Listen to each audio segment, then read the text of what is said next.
You're good. Okay, am I on there? Is that thing When you watching start me? talking, it will be. Really? I Okay, think so. Yes. okay, There you go. okay. We're here to do a session on self-management. So what I thought I would do is I would break some self-management topics up into 4 different segments. I want to do 2 today. I want to do 2 next week on Tuesday. Tuesday or Wednesday, Tuesday, or yeah. was it Wednesday? Tuesday the 14th. Tuesday, the 14th, that's when we'll be back. So the goal is to give a brief overview of some topics that I think are important for empowering students to take charge of themselves. And it'll be a brief overview, giving you ideas, maybe not in-depth knowledge, but a brief overview of topics. So I'm going to start today with metacognition and then move to habits. A couple things too, to start, this whole idea of self-management is the reason I'm talking about is because I've been taking classes, and the last class I took was on engagement and self-regulation and motivation. So I get a lot of ideas, and I listen and learn from a lot of different people who have jobs similar to mine, and they give me good ideas, and I came away with some good ideas that I think we don't think about here. I don't think students have the chance to sit back and think about their own thinking or think about their own habits. They don't have the luxury to do that because students are mostly moving around at a fast pace, doing all sorts of things. So I consider this a time and a space to do that. Another reason I think these topics are important, the idea of self-management, is because I work with a lot of students who I don't think they believe that they are able to manage themselves. I feel like they are victims of a lot of stuff going on around them, and that also they don't have a lot of personal self-control, and that might come out of life experiences they've had. And I think the message of you can manage yourself in different ways is a really important message to send. So, so we're going to start, and we're going to start with metacognition. So I'm going to need people to play along. I'm going to do this too. I gotta aim. If I can't do that, I'll just do this. Okay. I want to talk about metacognition, and I want to know, you know what that means. And I'll pick on you, Emily, because I'm going to. Have you ever heard the word? No, I have not. Okay, fair enough, fair enough. And again, this is why I'm bringing this up, because I hear this word a lot in what I'm doing. When professionals are talking about helping students and empowering them, they're talking about having students think about their own thinking. And I know that sounds trippy, but I don't know how often students step back and think about the knowledge they have or the knowledge they're working on. And you can also think about your own self-regulation. You know, am I focusing? Am I calm? You know, have I prepared well? You can think about your own knowledge and what you know and your processes, and you can think about how you're regulating yourself. So stepping back and thinking about your own thinking. When I say that now, do you think about your own thinking? Not really? Not really. Oh, okay, interesting. So I'm going to tell you that metacognition is important, and perhaps it would be a good idea to think about your own thinking. And I'm going to give you some ideas about that. So what research says is when you think about your own thinking, of course, it increases your own self-awareness. If you stop and reflect and think about your own thinking, that's a natural way to take a mirror at yourself and go, how am I doing? It can be as small things as saying, am I on track? Right now, you could say, am I fully paying attention to Tina? Am I focused, or is my mind worrying about other things? Prior to a test, you can say, have I done what I need to do? While you're in a test, you know, say, am I using good strategies as I move through this test? That's all thinking about your own thinking, and it creates self-awareness that maybe you haven't before if you haven't taken the opportunity. Thinking about your own thinking can increase productivity. And I was just listening to a podcast yesterday by another guy that I'm going to talk about later. And he brought up a really interesting metacognitive question. He said the most productive people are the people who ask themselves, what are the most important things I need to do today?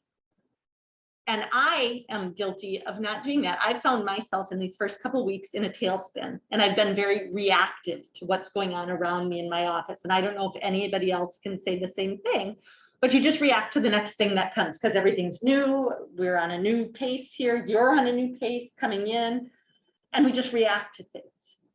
And I'm finding sometimes when I leave the office, I really haven't checked the boxes I wanted to, but I also haven't asked myself, what are the most important things I need to accomplish today? And I don't stop and check my own thinking during the day to say, are you doing the most important things today?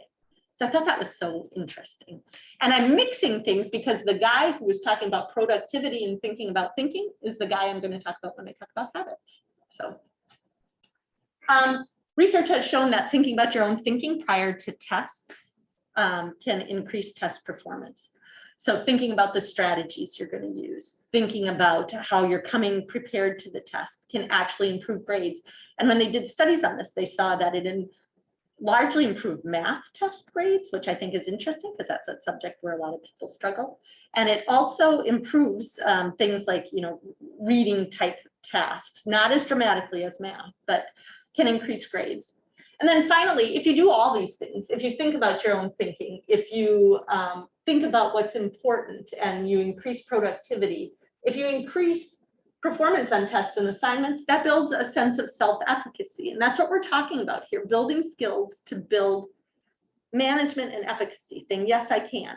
And these are all things that you're the only person capable of metacognition for yourself. Nobody else can think about your own thinking, only you can.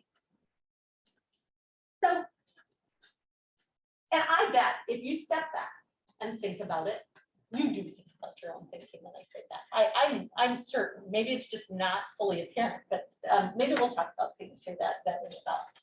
So what I want to do, and I'm just going to plunge forward and do the same thing, and I'm going to give you all the same thing. Do you have something to write with? Yeah, you do. Okay. We're going to do kind of a little short exercise in this. This is like your own self-help class. So this is a rating scale, and I'm going to ask you to use it kind of like on a continuum and put a hash mark where you'd rate yourself in each of these categories. So for example, for the first one, if you are very routine and have a regular daily routine that really doesn't veer off of anything, you put your hash mark closer to here. If you're like, some days I'm on, some days I'm off, you put it in the middle. And then finally, if you're just, everything's random, nothing falls into a pattern, you put your hash mark down here. So you see what I mean? Go through all of the items on there. This is an exercise in thinking about your own thinking regulation. So I'll give you a minute to do that.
Okay, I'll give you maybe 30 more seconds, and if it's not done, you can click things up as I'm talking. This is meant to be a barometer, not only for the moment, just to say, you know, practice a metacognitive technique, but it's also a barometer for the rest of the topics I'm going to talk about and to help you assess them. So I just want to open this up and just ask people to say, what's one of the maybe strengths you have on here when you think about your own self-regulation or self-knowledge and some of the things on here? What's a strong area? I have a very rapid schedule / routine. Like I'm pretty good with the schedule and planning. Okay. Do you feel like as you moved into college, you know, like actual on-campus college life, how has that served you? Pretty good. I just got used to it, really. Yeah. Okay. Fair enough. Okay. For me, I'm kind of the same way. I'm pretty habit driven. I'm pretty regular with everything I do. I feel it makes my busy life go more smoothly. Anybody else want to just jump in? I always use some type of planner system to manage time, but I do that more here. I wish I did it at home to manage the rest of my life. That's interesting. And I Yeah. don't do that much at home. And I don't per se have a planner, but I always have a little pad of paper almost everywhere I am. One of those little tiny cheapy tablets. And so every time I have an idea, and the ideas go kind of crazy in here, that I have something to write them down on so I can keep track of my to-dos and those come back and forth with me. So yeah, okay. Then I will let you assess which areas that, you know, you might need to work harder on or opportunities for growth. But this is a practice in again, metacognition. So I want to also kind of think about some other things here. So you could practice metacognition if you want to. So I'm going to walk you through a couple things. There are some general metacognitive questions, that big, broad questions that students could ask themselves all the time. Things like, one thing that I notice that people don't often do is ask a question like when they're reading textbooks, am I understanding what I'm reading? Okay. That's a metacognitive question, and monitoring yourself, thinking about your own thinking. Am I understanding? What I end up seeing is I work with a lot of students who read a chapter and then at the end they ask themselves if they learned anything, but it's too late then. Good metacognition says, am I monitoring as I'm going? Other big general metacognitive questions that anybody can use anytime. Do I know that I know information before I show up for the test? That's another big question. What I'm finding is I present that idea to people. Do you know the information before you sit down to take the test? And what I find is that a lot of people, the only time they ask themselves that question is when they start taking a test. Do I know the information? They don't do it ahead of time. So a big question mark is, do I know I know? And I tell students, you know, if you can say it out loud or write it without any prompts. And if you can't do that, you don't know the information. Another big question, I think a big metacognitive question students could regularly ask themselves is, am I on task? Am I sitting in class and am I thinking about my to-do list? Or am I focusing on the words that's going on? Am I, no matter what they're doing, if I'm at work, am I attending to this conversation and the information coming at me and taking those minutes to pause and ask, am I on track? So those are big metacognitive questions, general questions that can help people out. I also want to talk about pre-test questions that can help people stay on track. I said before that research shows if you're thinking about your thinking before you take a test, you're likely to have higher scores. So I want to give you a tool that could help you do this. This is more about self-regulation, but I want to show you this. This is something I had to develop as class I'm taking. So I use it a lot because, I mean, I guess I'm a little biased because it's my tool, but I think it's helpful. So this asks students to do some really pre-thinking way ahead of time about not only things that they're, go through the checklist and say, am I doing these things? These are all things that help prior to a test. And thinking about your sleeping, eating, your self-care things. Have I spent the right amount of time studying? And what does that mean? We don't know what the right time, but we know that 30 minutes prior to the test probably isn't the right amount of time, right? We know that. Have I used strategies? Have I really understood what I studied or not? Or am I just looking at a piece of paper? I work with so many people who just hold up a piece of paper and they think somehow magically by staring at a piece of paper, the information is going to jump into their brain and they are astounded when they sit down to take the test that they can't find the information. But they've never asked themselves, have I understood or committed any of this information into my memory? So, so that's that first set of questions. Just prior to the test, you know, have you reviewed? Have you eaten well? Have you limited your caffeine so you're not going, I mean, to a degree, some people, a little caffeine is good for many people, but a lot makes people want to jump out of their skin and it's not good for concentration or focus. Have you slept? Have you, if you're very anxious, have you practiced some mindfulness or breathing, or have you exercised and walked and done those things that will bring you into test calm and confident? During the test, or just right when you sit down to take the test, did you do a data dump sheet? Meaning before you look at a question, have you written down anything that you can dump out of your brain real quickly before you get going taking the test? Or have you done a worry sheet? They talk about saying dumping out all that stuff that's swirling around on your mind, getting it out on a piece of paper, that improves test scores. So all these things are pre-test metacognitive measures that can help you stay on track. I wanted to ask people to contribute a little bit about if you were to create a post-test metacognitive measure, and you don't need 27 items like I have on here, but if after a test, once you take it, what are some big questions you could ask yourself about the test that would help you do better the next time? Anybody have any ideas?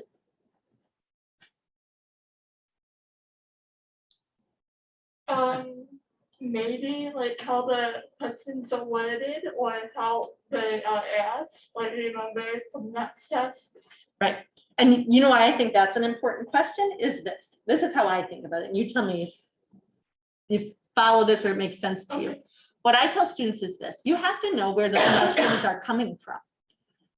And when you look at how they're worded, you can kind of tell if you've been paying attention, whether that's layman's terms, like something your instructor is saying, and that will tell you that your instructor created that test. Or if there's a lot of words where you're like, I think we talked about these concepts in class, but that's not exactly what we're talking about.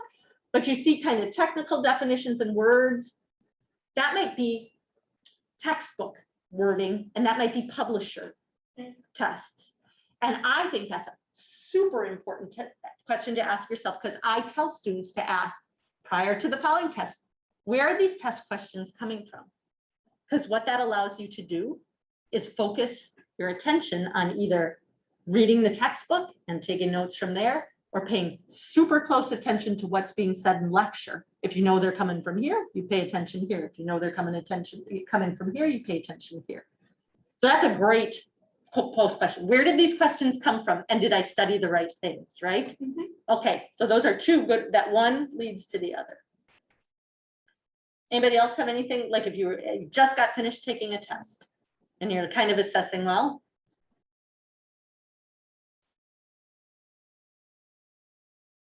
how knowledgeable you are about the subject area. Yeah. yeah. Did I know what I was supposed to know? Did I focus on the right things? How much do I think I got right? How confident do I feel in what I just did? Did I study the right things? Another thing that kind of leads to that is once you're done, you say, did I study enough? Did I spend enough time on this stuff? All these questions can help you prepare for the next thing. Sometimes there used to be a thing, and Mary, you would know this, we did a session here for instructors called CATS or something like that, where instructors purposely put these questions at the end of tests. And what they call them in the class I learned is called cognitive wrappers. At the end of a test, some instructors will force you to sit and think about that, which is great. But a lot of times they won't. So you have to be able to have the verbiage to come up with your own questions to say, okay, maybe that didn't go well. What do I need to assess? And then other big questions are, Did I get things wrong because I didn't study it? Did I get questions wrong because I read the question wrong? Did I get things wrong because I thought I knew and I just skipped over everything and I just, oh, there's that answer, whoop, and I didn't read everything? Did I not know the vocabulary? Those are all big questions to ask, okay? So that's metacognition, thinking about your thinking. Okay, so now we're gonna take, how my mind works is everything weaves together. I'm not sure if that's good or bad, but we're gonna take this thinking about our thinking and we're gonna apply it to the next topic, which is habits.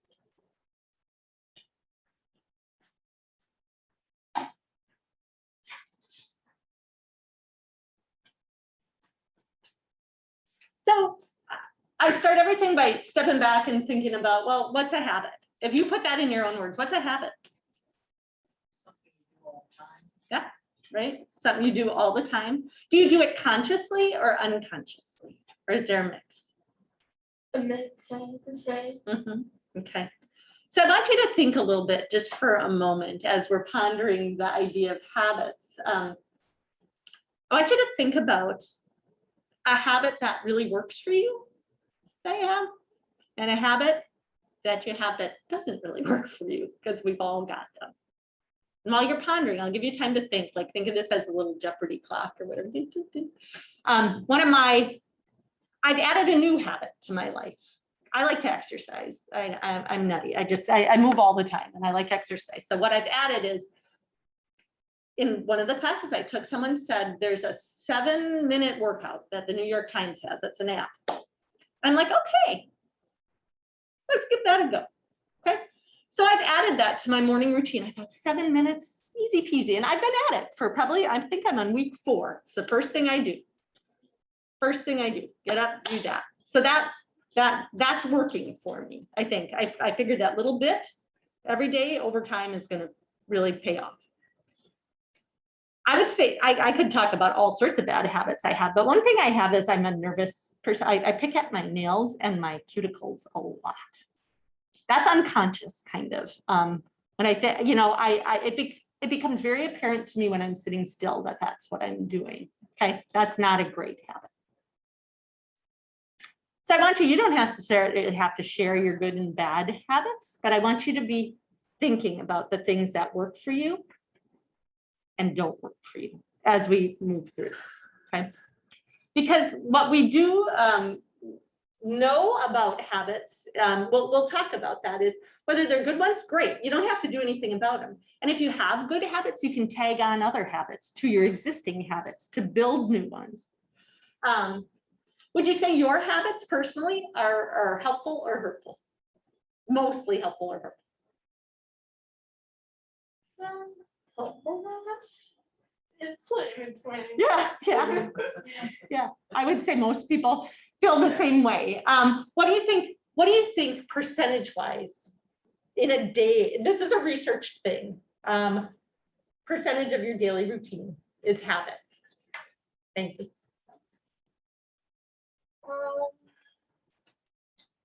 45%. You're exactly right. It was 45? Yeah, well, one book said 40, and then the recent thing I read was 45%. So think about that. Because what I've noticed, and I feel like the pandemic made things even, worse, because like habits we said are kind of autopilot things that we just do. We don't even think about them. They become unconscious and we do them.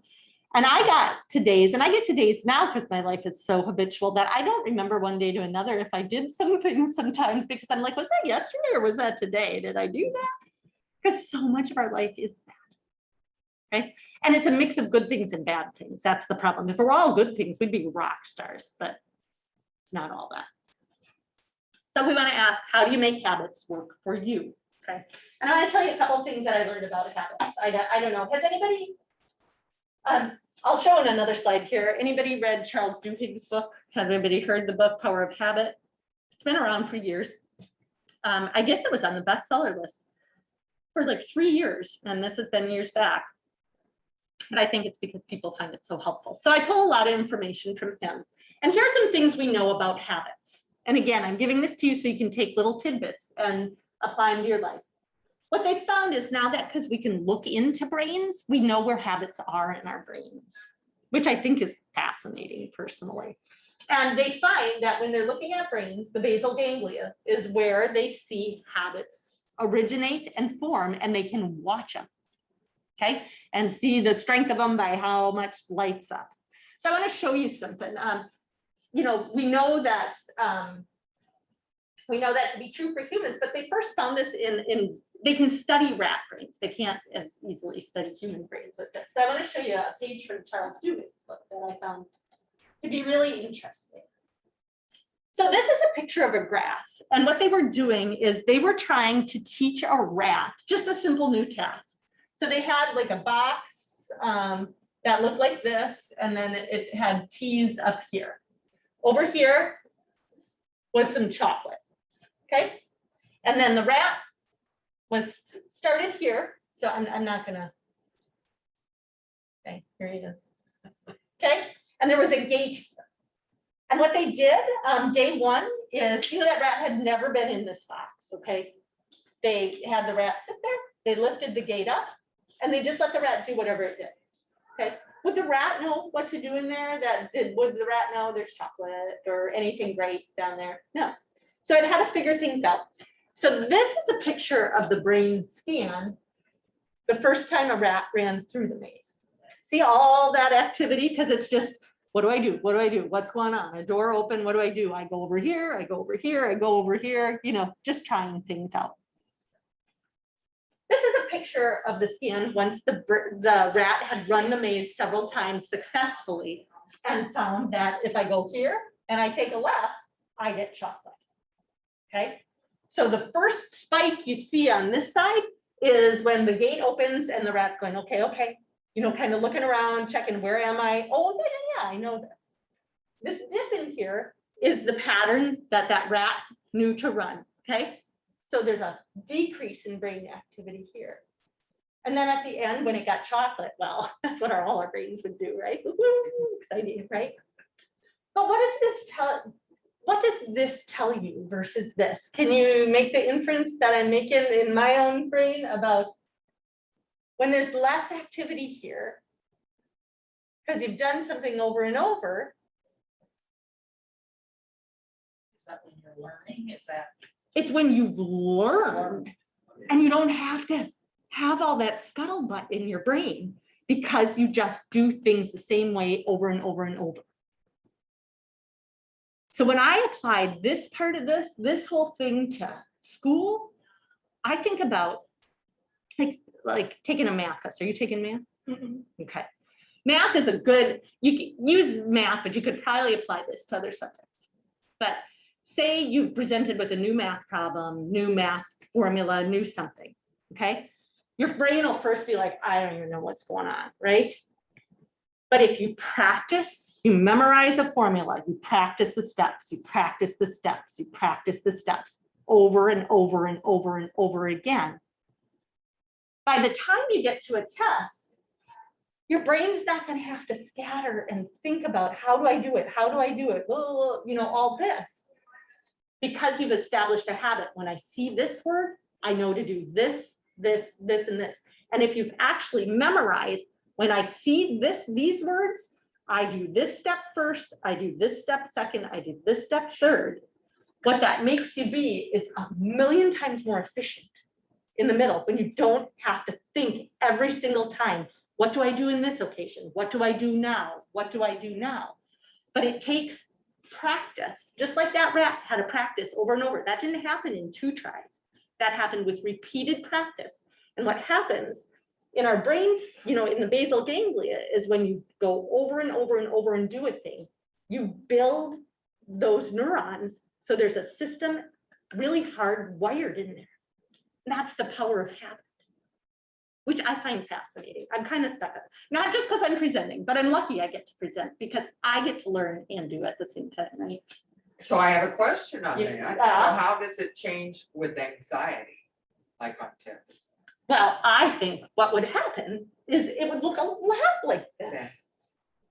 And I think that's a great question because what's happening, I don't know if anybody here is an anxious test taker. I never was because I knew this stuff before I went into a test. There was no way I was showing up with a for a test without knowing things. But what I think happens with people, because I talk to them all the time, and you can tell me if I'm right or wrong, if this is part of your experience. They believe they practice and they practice well before they get there. They get into the test. They look at the test, maybe they answer a question or two, and then they get to a question that they don't know. And then their brain just goes, I don't know, I can't do it. I can't do this. I don't do this. I'm going to fail. I'm going to do this. And all that brain activity spikes. And if they would have like routines and practice, I think this activity would dip down a bit. But if they haven't practiced to have an ingrained habit, what's going to happen is just lots of brain activity firing all around. And it's not going to be focused on a task or being able to remember. And if it's not ingrained tight, especially when you're nervous, you have to work so hard to ingrain information and habits so you can get them even when your brain is nervous. So there's a lot of value in creating habits. And can you do that with every single test? You can't. Because like there are some classes are good about like having exact procedures you follow. But there are other classes where you have to apply like critical thinking, and you might not have an exact template for that if you haven't gotten a study guide. I mean, this is what study guides do for you, right? They help you practice. So you have routines and things, but sometimes you don't get study guides. Sometimes you have application questions where there's no template for that, right? But you can create habits around taking tests themselves to say, well, if I get stuck, then I move on and I only answer what I know. And I look through the test first to assess what's there. You can create habits for that to make you more efficient. So I find that to be fascinating.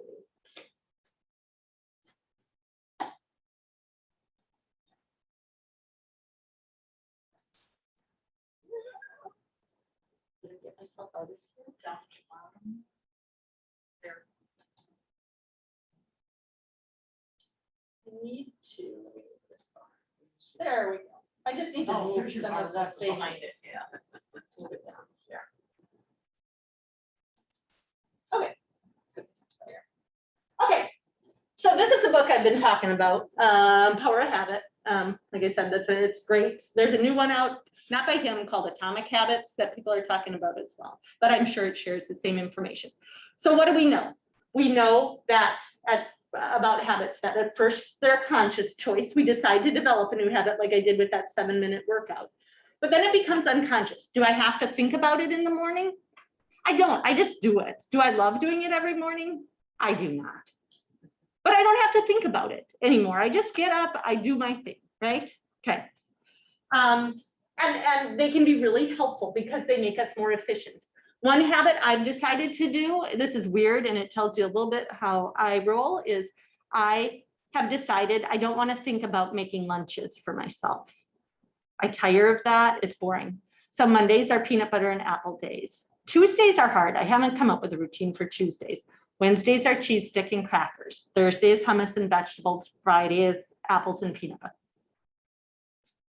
Makes my life so easy. I have that dip. I don't have to have all this stuff when I get home from a busy day. It's just done. It's a habit now.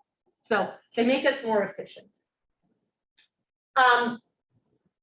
We talked about having systems and habits make you more productive because you're not reacting to everything all the time with a new pattern about how do I do this now? How do I that? I have a rubric or a method for doing things, which helps me. Another thing that we know about habits is what they're made of is what they call a habit loop. And this is something I wanted to talk to you about just for a minute or two, is habits are formed by a cue, a routine, and a reward. And that's how they work. So if we think of like just a typical like habit, just a basic something that we all do every day, or I'll think about my exercise things, right? So the cue, kind of, I guess, is my alarm, right? I wake up and I know 5:35, I'm up, I'm out. got my shoes where they need to be. I got, my routine is doing that little 7-minute workout. My reward is, I don't know, feeling accomplished, healthy, whatever, right? Okay.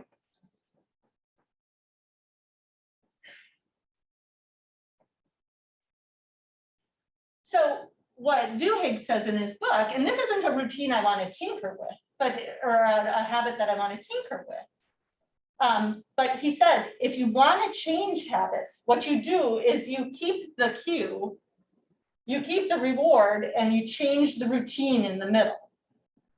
Okay, so I want to think of a bad habit. Can anybody think of a bad habit that some people might have?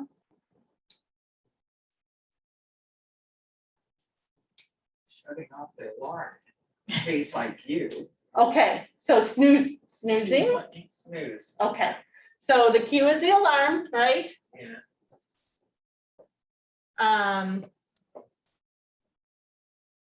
Routine is hit the snooze, right?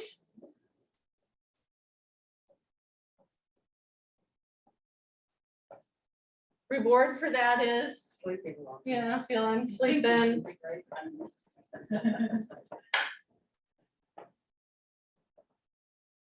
Feeling refreshed, whatever you want to call it. Sometimes it's hard to know. And what he talks about is paying attention. This is that metacognitive piece again, about saying we don't pay attention to our habits, right? Only until we really want to change them, do we? But he says in order to change them, you really got to pay attention to what are the cues and what are the rewards. And this is hard to say for people. I suppose feeling refreshed, just feeling like they're in control of their schedule rather than the alarm clock. I don't know what it is. So if you wanted to change a habit that you don't like, he says you change the routine and you change in small increments. What would you do different to change the routine? Still have the reward of, I don't know, feeling refreshed, but if your alarm goes off, you hit snooze, what could you do differently? You could put the alarm on the other side of the room, so you had to physically get up there. Right, so you change that and then you're awake and alert. And I bet most of us find, I'm not a snooze person. I don't think I've ever hit a snooze button in my life. But I bet most people find, are you a snooze hitter? Yeah. Do you find that when you get up anyhow, you're probably okay, even when you don't hit snooze? Yeah, because I still exercise. Okay, so you still get that reward, but you've changed your routine in the middle. So there's a lot of work to be done. He talked about an example how every day at about 3:30 in the afternoon, he got up and went to the vending machine at work, the author, and got a cookie. And he was gaining weight. He's like, well, maybe I need some habit change. So he did some tinkering around with his stuff. And what he did is he changed his routines. Instead, he wanted to see what was really going on here. And he decided, well, one day I'm just gonna, instead of going up to the vending machine, I'm gonna eat an apple. Did that really help him feel like better and energized when he got back to work? Not so much, he said. So that's probably not about hunger that's going on. Was it about the cookie? He wasn't sure. So what he did is he eliminated food altogether. And what he knew when he went up to get the cookie, he'd talk to people. So he decided instead, I'm not gonna get any food today, because maybe that's not part of it. So he went to somebody else's desk and talked to them for 10 minutes. Did he feel refreshed and ready to come back to work after that? He found he did. So what he realized is he completely changed his routine in the middle. The cue was the time of day. You know what? I'm getting sleepy. I thought I needed a cookie, but in fact, when I tinkered with the routine and the reward, I do not need a cookie or food. I just need some interaction with people. And he changed an entire habit by paying attention to it. So this is how habits change. Tinkering, paying attention and tinkering with routine and reward. Is it easy? No. But that's how it happens. But what's good to know is habits are changeable. You can't ever completely eliminate a bad habit, but you can replace it. And they can see that in brains, when new ones come on board. Habits are often driven by craving. So think about this. I want you to think of a situation, okay? like a bad habit some people might have is like driving past a Starbucks, right? And thinking, oh, I need a treat, and seeing Starbucks as your cue, and then thinking about, oh, think about that fluffy, delicious drink or whatever in there, okay? And the routine is to regularly then say, well, when I see a Starbucks, I'm driving into a Starbucks, the reward is, feels so great, right? That's driven by craving, okay? And that's what sustains a lot of habits. But you have to find routines and rewards that replace that. So is there something else that might replace that? Another thing we know about habits is if they are sustained by a community, they last longer and they'll take on faster. So if you tell people you're going to change, or you change in a group, think about exercise. I think about, there was a running group here mostly it was for women, but anybody could come. And if you say, my new habit is on Monday nights at 6 o'clock, I'm going to put on my shoes. My routine is I'm going to run. My cue is that it's 6 o'clock on a Monday night. My routine is I'm going to run. My reward is I feel great. And I've got a lot of people cheering me on. That habit is going to be stronger because you've got community around it. And then another thing is that keystone habits drive larger change. So if you pick one key habit, and each of us would have our own ones for this. Sometimes when you change one thing in your life, it changes all sorts of things for the better. The first example in Duhigg's book was a lady who was just really off track in a lot of ways. She had gotten divorced, she smoked, she drank, she was overweight, everything in her life was off track. And she decided to change one thing first. She stopped smoking. I can't even remember the details of how she did that. But when she stopped smoking, what do you think happened to her? When you stop smoking, what do you think that would do overall for your life in a positive ways? Be more active. Okay, you might feel, okay, you might have a little more time on your hands. So then that led to her exercising more. And when she started exercising more, if you decide, like I think she decided to run like marathons. When you run marathons, there's another part of your life, a couple parts that have to change. What would those be in order to be able to have the energy to do that? Probably like prepping for the marathon, like I had exercised before, or like I don't know what you would call it, but people prepare for marathon. But how would they do that? How do you get the fuel you need to run a marathon? You do, right? Okay. Yeah. So you have to eat a certain way to run a marathon, right? So her eating habits changed. So what they talk about here, they talk about keystone habits. Other people talk about stacking habits. But if you pick certain things, other things can form around that. So I think about how as a student, and I know you've got this going on, it's not a habit you have to change, I don't think, but other students, I think of a keystone habit here as time management. Because if you know how to use your time well, then you free up time for hobbies, for other people, right? And then that can build relationships, which could lead to new hobbies and interests. That's a habit. That's a key example of a keystone habit. So those are important things about habit. I wanted to, I just want to look and see what else I wanted to say.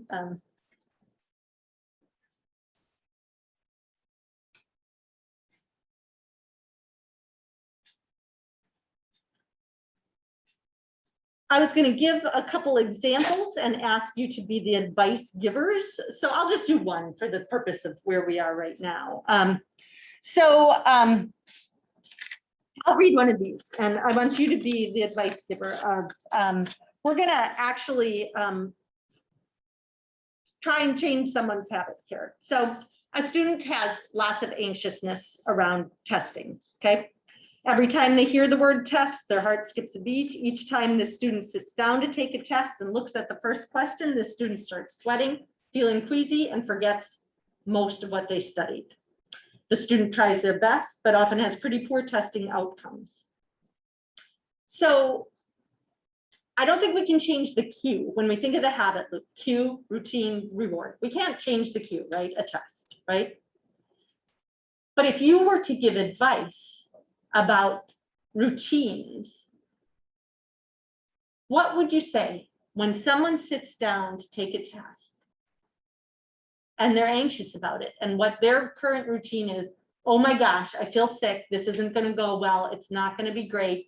And I can't remember a thing, and I really can't remember a thing. I don't know what reward someone gets from that. That's hard to assess. It's sometimes escape. It's sometimes attention. It's sometimes a plea for help or people coming to help them. I'm not sure what it is. That's tricky. So that's hard to tinker with.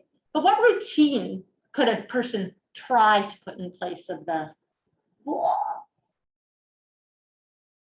Sit down and take some deep breaths or learn a breathing pattern that would quickly calm your mind.